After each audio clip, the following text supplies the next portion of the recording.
Paul Walker was a world-renowned American actor who really needs no introduction. The handsome, charismatic actor reached stardom primarily through the Fast and Furious franchise of movies showcasing super-fast supercars. In November 2013, however, the world was shocked that he himself was killed in a high-speed road accident. But what was the actual mechanism of death? Who was actually driving? Was there any foul play or drugs or alcohol involved? Did Paul Walker die in his car? Was he able to escape, albeit for a short period of time? Well, in this video, we'll be going through his autopsy report and answering all of these questions. Hi, welcome back to the channel. My name is Dr. Aziz. I'm a physician based in the UK, and in this video, I'll be going through Paul Walker's official autopsy report. Thanks as always to autopsyfiles.org, and you'll find many other autopsy reports on there. So if we start going through his autopsy report, we see here that his height, 71 inches, he was 6'1", apparently, 173 pounds in weight, natural teeth, and the condition of his body is charred. Now this is a very crucial aspect of his autopsy. Now there's a good summary here, or a synopsis. It said, according to the reported information, the decedent, meaning the person who passed away, Paul Walker, is a white male approximately 40 years old. On Saturday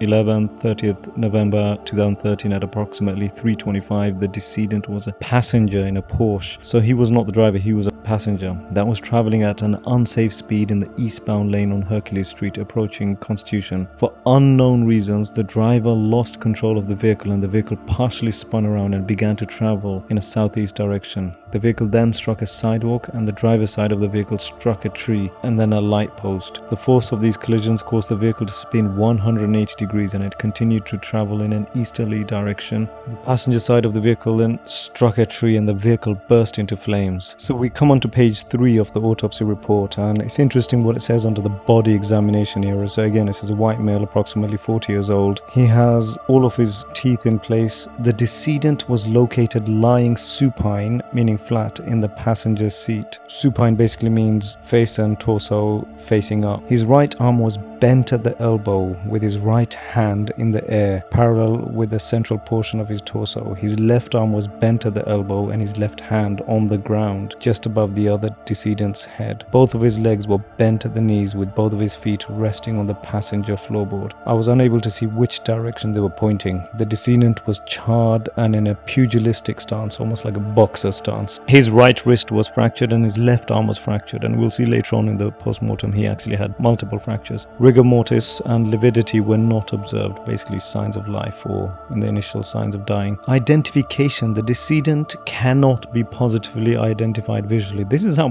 badly he was injured and burnt. Due to the extent of the injury, the decedent is not a viable candidate for tissue donation. Now coming on to page 5, we see in a more categorical fashion the lists of the causes of death or the actual injuries. So we see here from the anatomical findings and pertinent history, the coroner ascribes the death to combined effects of traumatic and thermal injuries. Traumatic meaning physical injuries, thermal meaning related to heat. So it says extensive thermal injuries, a diffuse charring of the skin with sparing of the back, buttocks and feet, but essentially the whole front of his body had been burnt. Fractures of the right distal radius and ulna, these are the two forearm bones, likely heat related. So these weren't even from the physical impact of the accident, it was rather due to heat. The forearm bones were fractured. And there's mention of epidural clotting, right-sided. This basically, epidural refers to the space between the skull and the outermost layer of the soft tissue, the dura, and it's a scant suit present within the trachea. This is basically the windpipe. Now it says here multiple traumatic injuries. So these are the physical injuries. So we have a left mandible fracture. So this is basically the left side of the jaw. Left clavicle fracture. So again, the left side. So again, a lot of these physical injuries were on his left side. Left clavicle fracture. So this is the collarbone. Left humerus fracture. So this is the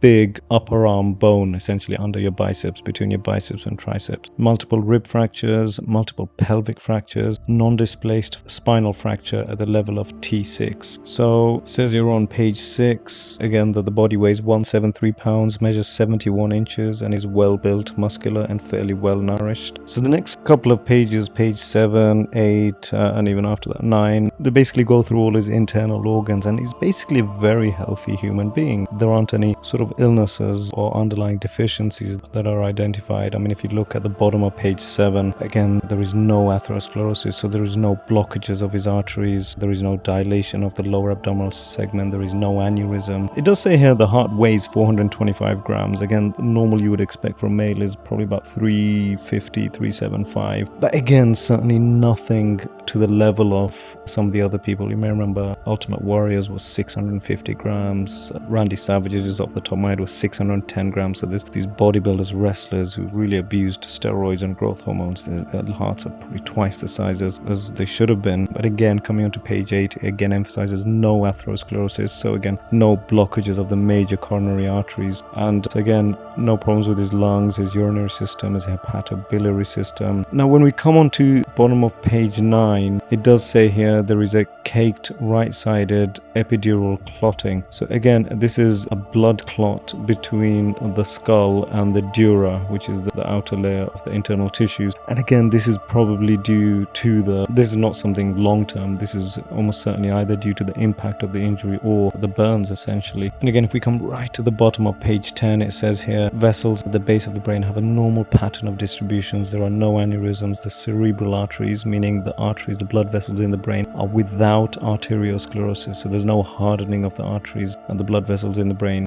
The spinal cord here on page 10, the entire cord is dissected, meaning the entire spinal cord was cut through. This itself is often a cause. Cervical region is a cause of instant death. So it was a hugely traumatic accident. And we come to page 11. Again, it's just summarized again the opinion. The cause of death is combined effects of traumatic and thermal injuries. The manner of death is accident. Now, when we come on to page 15, this is essentially the toxicology report. Again, there was no alcohol, negative, no cocaine, no marijuana, no methamphetamines, no opiates, and ND essentially means not detected, and it's a nil toxicology screen. So essentially this was a traumatic injury cause of death. He died from the physical impact of the injury and essentially burned to death. One or the other killed him first. I do hope for his sake it was actually the physical impact of the injury rather than burning to death. Probably the most painful death anyone can endure. But there it is. That's a full autopsy report. A sad way to go for such a young man at the peak of his life, but I guess, you know, that's what you get for racing or speeding at such speeds. I mean, they were going at twice the speed of the limit in that area. Anyway, what are your thoughts of Paul Walker? What are your memories of him? And what do you think really happened? I know his father and his family actually sued Porsche and they settled. What's the story there? I'm not sure. But anyway, if you're enjoying the content on this channel, you want to learn more about medicine, psychology, or life hacks, hit the like, subscribe, and notifications button. Any suggestions or comments, feel free to post below. Until next time, stay safe.